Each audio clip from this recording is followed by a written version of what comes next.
panduan perilaku personil toko P3T, yang terakhir bahasan di servis setelah handling komplain adalah aturan-aturan yang mengikat terkait upaya manajemen membangun sistem nilai yang di toko melayani konsumen. Bicara manajemen komplain dan segala macam tadi itu adalah bicara untuk hubungan eksternal, tapi bicara P3T sudah mengikat ke personil toko di internal. Jadi dalam konteks pelayanan ini, maka sistem ini dibangun untuk bisa menilai tim toko di pedoman perilaku personal di toko.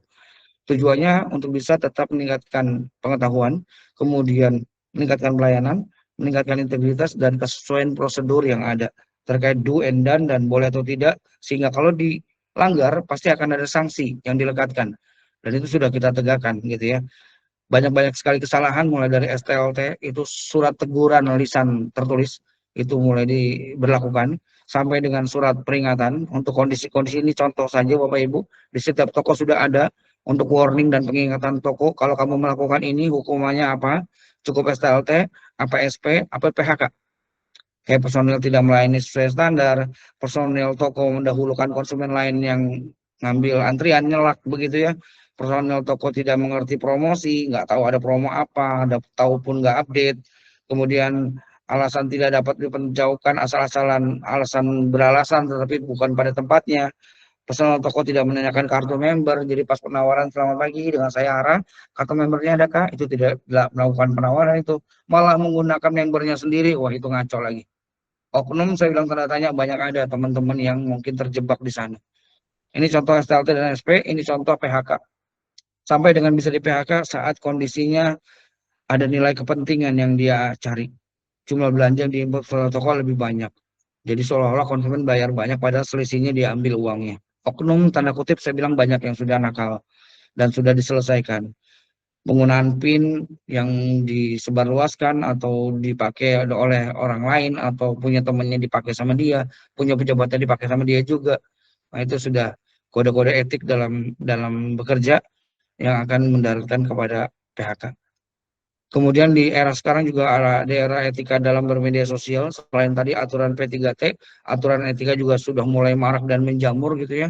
Di toko joget-joget nggak jelas, bikin konten-konten nggak jelas, live-live nggak jelas, pakai seragam dan atribut Alfamart, itu pun diatur dalam aturan perusahaan. Etika dalam bermedia sosial, contoh ini, kasih komentar-komentar yang negatif, komentar-komentar yang macam-macam, ini juga bisa diusut gitu oleh timnya kita. Ada ujaran kebencian lah, ada pencemaran nama baik, semua tidak perlu sampai seperti ini. Jadi konteksnya kalau ini dilakukan pun di dalam dunia bekerja, pakai seragam dan pakai atributnya Alfamart, pasti akan ditindak, akan diproses lebih lanjut. Kemungkinan ada contoh ini juga, kesal sama ada yang curi di toko, kemudian divideoin tanpa dikonfirmasi, diviralin, itu pun bisa jadi hal yang memang mengarah ke hukum nantinya. Itu pun diatur dalam aturan perusahaan, sehingga harus hati-hati dalam menggunakan media sosial ini.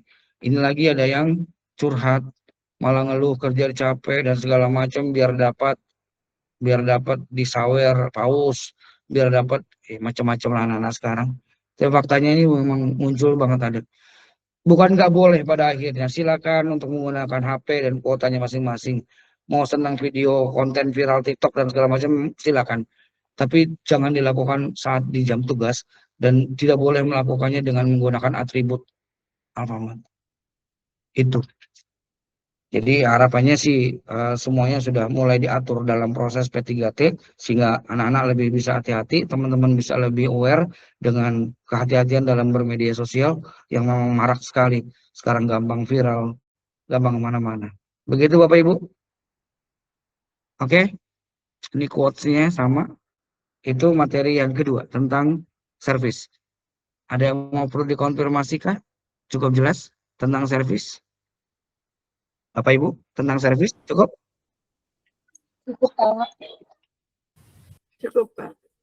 Kita bahas berapa poin? 5 poin tadi di service. Mulai dari service quality-nya, standar penampilan, kemudian ada standar percakapan, ada manajemen komplain, dan ada P3T. Ya, itu yang benang merahnya yang kita bahas di materi kedua.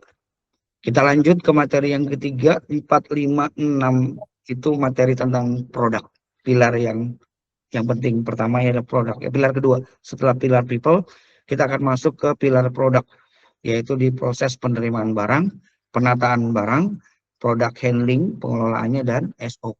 Terakhir nanti ada K3, itu K3 umum, sifatnya theoretical, sifat bagaimana keselamatan dan kesehatan dalam bekerja, di dalam dan di luar bekerja, itu hanya teori. Saya tadi sudah spill, Bapak Ibu tidak perlu ragu dan khawatir nanti slide-nya bagaimana PPT-nya Pak. Bahan ajarnya Bapak Ibu nanti disiapkan. Setelah Ibu